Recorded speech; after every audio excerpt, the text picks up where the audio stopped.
కావ్య కృష్ణారెడ్డి గారు. ధన్యవాదాలు అధ్యక్ష.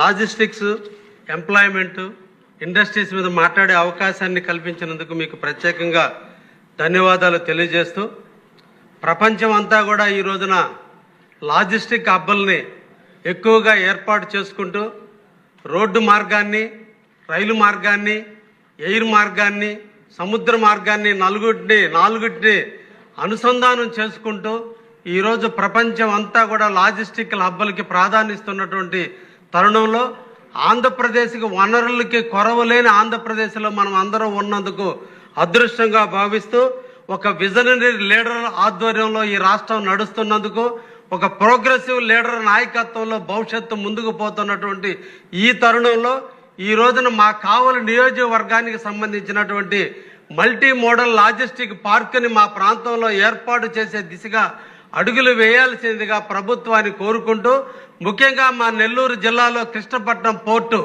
ఎన్నో లక్షల టన్నుల దిగుమతులకి ఎగుమతులకి ఈరోజు ఆంధ్రప్రదేశ్లో ఒక గుర్తింపు పొందినటువంటి కృష్ణపట్నం పోర్టు ఉంది.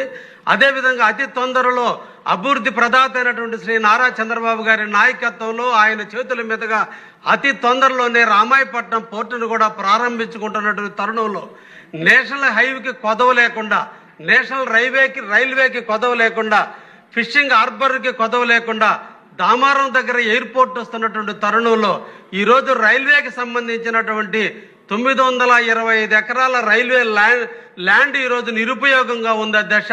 ఒకప్పుడు లోకేష్ షెడ్డుకి ఉన్నటువంటి బెట్టగుంట గ్రామం ఈరోజు నిరుపయోగం అయిపోయింది. ప్రభుత్వం ల్యాండ్లు విస్తారంగా ఉన్నాయి, రైల్వే ల్యాండ్ ఈరోజు విస్తారంగా ఉంది అధ్యక్ష.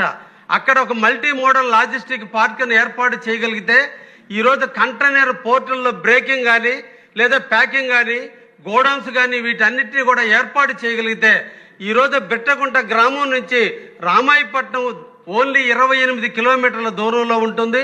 అదేవిధంగా బిట్టగుంట నుంచి కృష్ణపట్నం పోర్టు 53 కిలోమీటర్ల దూరంలో ఉంటుంది.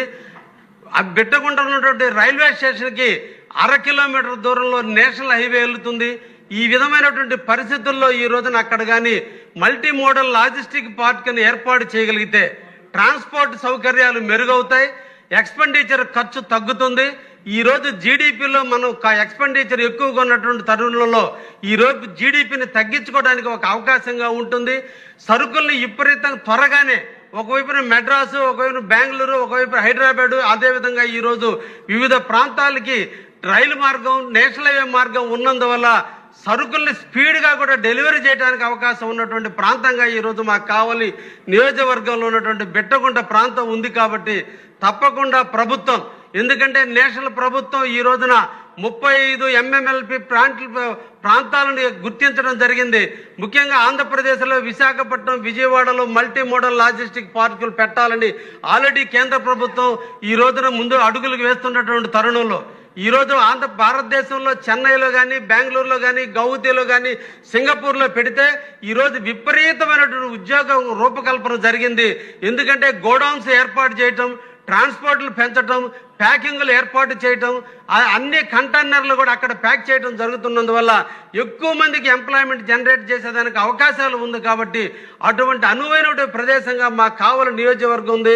అభివృద్ధి ప్రదాత చంద్రబాబు గారి నాయకత్వంలో ఈరోజు మా ప్రాంతానికి ఎయిర్పోర్ట్ వస్తుంది, రామాయపట్నం పోర్ట్ వస్తుంది. ఆల్రెడీ జువల్దిన్ ఫిషింగ్ హార్బర్ కూడా అతి తొందరలో వారి చేతుల మీద ప్రారంభించబోతున్నాం. అటువంటి తరుణంలో మాకు కూడా మా కావలి నియోజకవర్గానికి, అదేవిధంగా మా నెల్లూరు మెట్ట ప్రాంతాలకు సంబంధించినటువంటి కందుకూరు, ఉదయగిరి కాన్స్టిట్యున్సీలకు సంబంధించినటువంటి మా ప్రజానీకానికి ఉపయోగకరంగా ఉండే విధంగా భవిష్యత్తులో మా ప్రాంతాల ఇండస్ట్రియల్ ప్రగతికి నాంది పలికే విధంగా మల్టీ మోడల్ లాజిస్టిక్ పార్క్ని ఏర్పాటు చేయగలిగితే బాగుంటుందనే విషయాన్ని మీ ద్వారా ప్రభుత్వానికి తెలియజేస్తూ, ఒక మంచి సబ్జెక్టులో మమ్మల్ని పాలుపంచుకోవడానికి అవకాశం కల్పించినందుకు మీకు ప్రత్యేకంగా ధన్యవాదాలు తెలియజేస్తున్నా అధ్యక్ష. ధన్యవాదాలు.